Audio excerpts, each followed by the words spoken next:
are the practical lessons you learn from Genesis? Okay, when we look at creation, we know that words are very powerful. Words are powerful, and God will say, "Let there be this." Before there's confirmation, let there be light before there's confirmation, and until God said, "Let there be light," we read that the Spirit of God was hovering over the surface of the waters, and the earth was formless, and darkness covered the deep waters. Words are very powerful. We need to be mindful of our words because our pronouncements come before confirmation, so we have to be careful of what we say. We are created in the image of God. Okay, every single human being is created in the image of God. No matter what sin they've committed, no matter how poor they are, no matter how sick they are created in the image of God. So that means that we have to be mindful of how we treat people, because they are all created in the image of God, irrespective of their race, irrespective of their beliefs, irrespective of their sexual orientation, irrespective of whatever. We have to be mindful of how we treat other people because they were created in the image of God. What does it mean to be created in the image of God? Okay, we are moral beings. Morality is intrinsic in our nature. We are relational like God. We want to be loved. The two most important commandments that Jesus told us is that we have to love God and we have to love others. So in loving, we are relational just like God. We need to know who we are in God and through God. It is easy to be tricked by the enemy to do something that we are not supposed to do if we don't know who we are. And we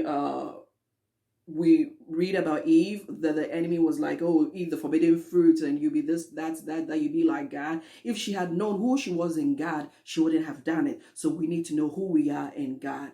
And we need to examine all the consequences of an attractive, disobedient act. As a lot of times the enemy shows us part of what could be. He shows us part of the truth, but he does not show us the full truth, the consequences. And that is what gets a lot of people like, we need to be focused, purposeful, and driven, but we should know when to rest. We know that when God was during creation, he had an agenda for each day. He used a structuralized approach, and he rested on the seventh day. So we all gotta rest. We don't want to be burnt out. No matter what we're doing, we need to stop and rest from time to time. Fellowship and obedience to God wins God's favor. So like Noah, he was in fellowship with God, he was obedient, he was a righteous man, and he won favor. And we also know that God will never do anything without letting his prophets know. So we want to be in favor with God, and so he can reveal some secrets to us.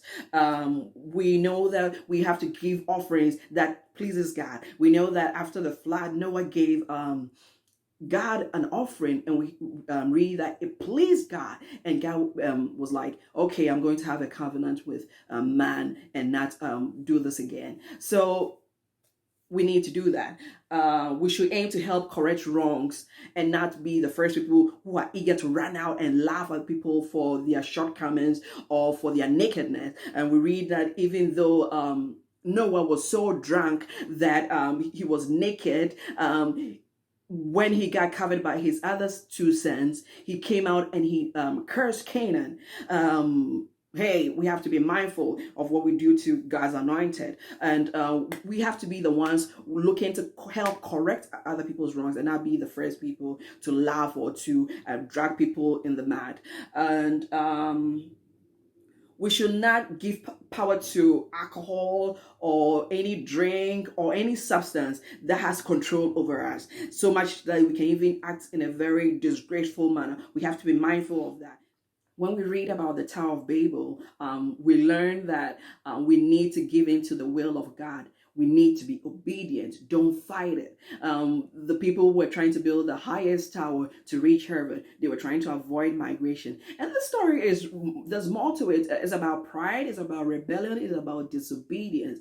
And we know that God in his wisdom, hey, you will have to surrender. So don't try and fight it. Just give in to the will of God, because he just used the language to confuse them, and they did migrate. They were trying to prevent that. They did migrate. And we also learned that they were trying to gain glory for themselves. So whatever you do, the motive should not be to gain recognition for yourself or to gain glory for yourself, but to give all the glory to God.